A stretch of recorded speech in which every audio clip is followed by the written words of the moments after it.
ko sa inyo. Ito, ang cherry. Kadami. Ayan. Kasi bumili ako kanina ng avocado. Avocado. Mga prutas ang tinitira ko ngayon. Ito. Yung avocado ko. Ayan. Ito, papapakita ko sa inyo. Itong avocado ko nito is 4 dinar ang bili ko dito. 4 dinar. 4 dinar to ha. Tapos, bumili din ako ng ayan, mangga. Ito. Mangga yan, mangga. Kabango. Amoy Pilipinas na mangga. Masarap siya. Ito. Tapos, ito, kasi binili ko yon. Tapos, kumuha ko ng bawang. Ito, bawang. Sabi niya, wag ko na raw bayaran. Pero binayaran ko pa rin sa kanya. Ayoko. Binigyan ko siya ng 200 pills. Nakita ko to. Sabi ko, gusto ko to. Alam mo, binigay niya yan sa akin ng libre. Ito. Free. Kadami, di ba? Marami siya, oo. Marami siya.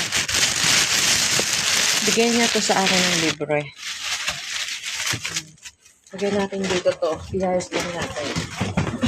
Balik lang. Ayan ang mga pagkain ko. Prutas. At saka ito, alam niyo ba, na ito ay kambal. O, di ba? Kambal. Kung may kambal na tao, may kambal din yan. Pero, ito, ayan. Ayan. O, di ba? Yan ay napakasarap at healthy. Yan. Pero wag natin kakainan ng overripe. Kainin lang natin yung mga hinog na hindi sira. Kasi hindi daw maganda pag sira ito. At saka, yung kulay pula pa nito, wag natin kakainin. Ito, yung mapula.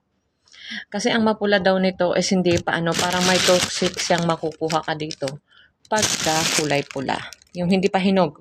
Yung parang ganito pa lang siya. Pero ito naman lahat hinog na sila eh. Pero meron pa rin yung kulay di ba? Hindi pa siya. Hindi katulad nito na umitim na siya. Ito yung sweet. Ito siya. Ito. At ito na po atin ng hugasan. Hugasan natin to. Yan. Tayo sa hugasan. Lalagyan natin to ng asin. Ito po, lagyan natin siya ng asin kasi sabi nila para daw maalis yung yung mga nilalagay nilang gamot-gamot yan is lagyan natin ng asin. Ayan. Ayan na siya. May asin-asin na siya. Parang at tapos ibabad natin to sa tubig ng ilang minuto. At ito na po atin ang hugasan. Ilagay natin dito sa ilagay din natin yung lemon. Ayan. Ayan. Hugasan na natin siya. Ito na po, nilagay ko siya dito. Ibabad ko siya dito sa asin ng ilang minuto. Hayaan natin siya dyan. Para maalis yung mga chemical niyan. 30 minutes na kasi mayroon akong customer. Ayan. Naano ko na siya. Nababad ko na siya. More than 30 minutes kasi may customer ako. Amoy lemon kaya yung ko. Nilagay ko kasi yung lemon. Tapos binabad ko siya sa asin. Ngayon, ko na lang siya. Babanlawan. At ito ang aking kakainin. Ito na po. Kakain na tayo. Kain ng ating sa unang may bulok O, kira nyo may bulok. Hindi pwedeng kainin yan. Itabi lang natin. Ito, walang bulok. O, tingnan natin. Walang bulok. Gusto ko unang kain ko, tingnan natin mabuti. Baka kasi may to. Baka may worm. Worm. Tingnan natin. Pag natin mabuti. Check natin sa loob. Baka may kung may gumagalaw ba. Kasi takot ako sa mga ganun eh. Wala.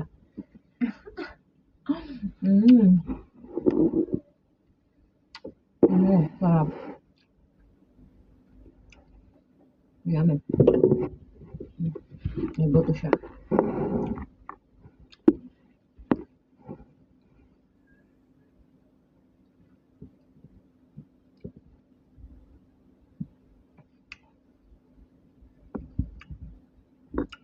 Parang hindi siya yung ganun katamis. Ewan ko bakit ganito to. Yung hinahanap kong matamis na matamis talaga siya.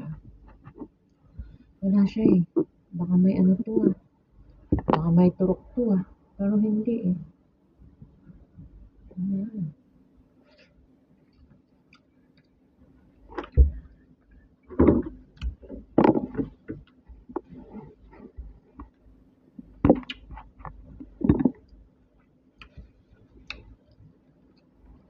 Maasim-asim.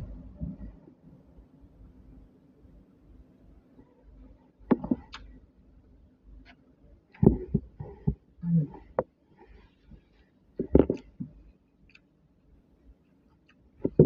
At saka may sasabihin ako sa'yo, sa inyo yung buto nito is napakatigas. Kung hindi mo kakagatin or marilunyuhin, hindi mo siya makakain. Ang galing talaga ng Diyos. Tapos pinag-aralan yata nila to. Narinig ko na rin to eh. Ang buto nito ay hindi mo pwedeng kainin. Kasi may toxic yan na nakakalason. Yun yung sinabi nila na hindi nga daw to pwedeng kainin kasi may toxic siya or nakakalason sa loob ng buto ng cherry. Kaya wag nyo kakainin ang buto niya. Narinig ko na yan eh. At saka yung kulay pula nito, hindi mo dapat kainin. Yung mapula pa lang siya. Wag na wag. Meron din daw siyang, basta meron siyang toxic na hindi maganda sa katawan natin. Kailangan kainin natin yung hinog na siya. Saka yung buto. Kaya ang galing niya, sabi ko sa inyo, ang galing niya nasa taas. Tinigasan niya yan para hindi makain ng tao. O, diba? Kaya magpasalamat tayo sa taas sa binibigay niyang prutas sa atin. Salamat po. Bye-bye. Thank you for watching.